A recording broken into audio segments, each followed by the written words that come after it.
तो अपना कंप्यूटर ज़रा देखते हैं कि अपने कंप्यूटर में क्या दिक्कत है। मेरे ख्याल से बहुत जेनरिक दिक्कत ही आई है मेरे कंप्यूटर में। इसको ज़रा इधर से ऑन करते हैं पीछे से और यहाँ से पावर बटन दबाते हैं। तो मेरे कंप्यूटर में आप देख सकते होंगे अभी सब ऐसा ही लटका फटका पड़ा हुआ है। उसका रीज़न ये है कि अभी मैंने नई पावर सप्लाई लगाई है HX 650। मतलब पावर सप्लाई तो ये बहुत पहले आई थी, लेकिन मैंने एंटेक की VP सीरीज़ हटा के कोर्सेर की HX लगा ली है।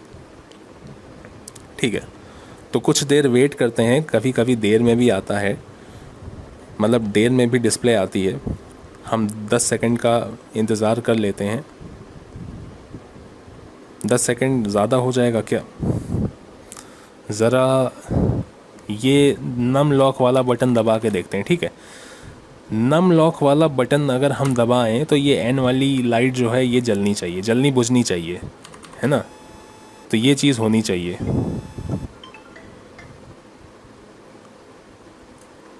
नम लॉक वाला बटन हम दबाएं तो ये चीज़ होनी चाहिए। कैप्स लॉक दबाने पे भी ये होना चाहिए। ठीक है, जैसे मैं इधर से कैप्स लॉक दबा रहा हूँ तो ये होना चाहिए, नहीं हो रहा है। ठीक है, कोई बात नहीं, हम क्या करेंगे, बंद करके देखते हैं। बंद भी नहीं हो रहा है, यानी कि पावर बटन से बंद नहीं हो रहा है। ठीक है, डायरेक्ट मेन से इधर से बंद कर देते हैं। बंद कर दिया हमने।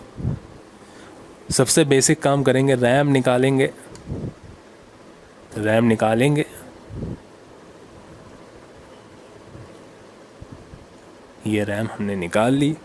मुझे अपनी रैम कुछ खास गंदी नहीं लग रही है, फिर भी मैं एक बार इसको कपड़े से थोड़ा सा साफ़ कर देता हूँ। बहुत कस के हमको इसकी पिनें रगड़नी नहीं है।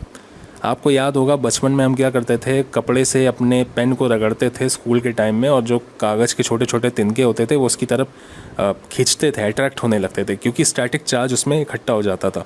अब वो स्टैटिक चार्ज हमको इस रैम के अंदर भरना नहीं है कि हम रैम को जो है स्टैटिक चार्ज से भर दें रगड़ के, तो इसलिए हम इसको रगड़ेंगे नहीं। ठीक है, अब इसको फिट कर देते हैं वापस। अच्छे से हमने जो है इस रैम को वापस लगा दिया है। ज़रा ऑन करते हैं, देखते हैं क्या होता है।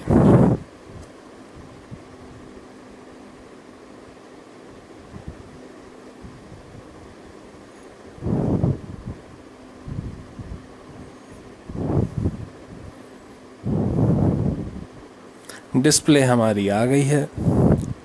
तो मेरे केस में तो बस छोटी सी दिक्कत थी जो कभी कभी कंप्यूटर में रखे रखे भी आ जाती है, तो इसमें इतना पैनिक होने की ज़रूरत नहीं होती है।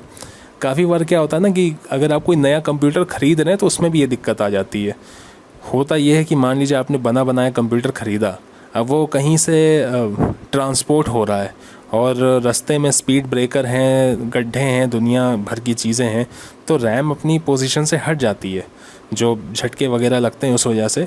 तो अगर आपको कोई ऐसा कंप्यूटर रिसीव हुआ है जिसमें नो डिस्प्ले का एरर आ रहा है, तो बस आपको यही करना है, रैम निकाल के फिर से लगा देनी है। ठीक है, बाकी सिर्फ रैम निकाल के लगाने से ये एरर ठीक नहीं होता है। बहुत सारे कारण होते हैं। VRM शॉर्ट हो जाएगा तो भी डिस्प्ले नहीं आएगी, प्रोसेसर को बिजली नहीं मिलेगी तो भी डिस्प्ले नहीं आएगी, रैम को बिजली नहीं मिलेगी तो भी डिस्प्ले नहीं आएगी। अब प्रोसेसर को बिजली ना मिलने के, रैम को बिजली ना मिलने के बहुत सारे रीज़न होते हैं। ठीक है, सर्किट जब शॉर्ट हो जाता है, यानी कि शॉर्ट सर्किट हो जाता है, तो उस केस में बोर्ड काफ़ी बार ऑन ही नहीं होता है। फिर ऐसा नहीं होगा कि फ़ैन घूम रहा है, सब घूम रहा है, आपका पावर सप्लाई का फ़ैन, CPU का फ़ैन, और डिस्प्ले नहीं आ रही। तब ये होता है कि फिर आप बटन दबाएंगे, कुछ नहीं होगा। लेकिन जब सर्किट ब्रेक हो जाता है, सर्किट ओपन हो जाता है, तो उस केस में कई बार ये होता है कि आपका कंप्यूटर ऑन होगा लेकिन आधा अधूरा ऑन होगा। CPU को पावर नहीं जा रही होगी, प्रोसेसर को पावर नहीं मिल रही होगी, बट हाँ फ़ैन घूमने लगेगा और लाइटें वगैरह जलने लगेंगी, लेकिन CPU क्योंकि पावर ही नहीं उसको मिली है तो ऑन ही नहीं होगा। ठीक है, तो यही है।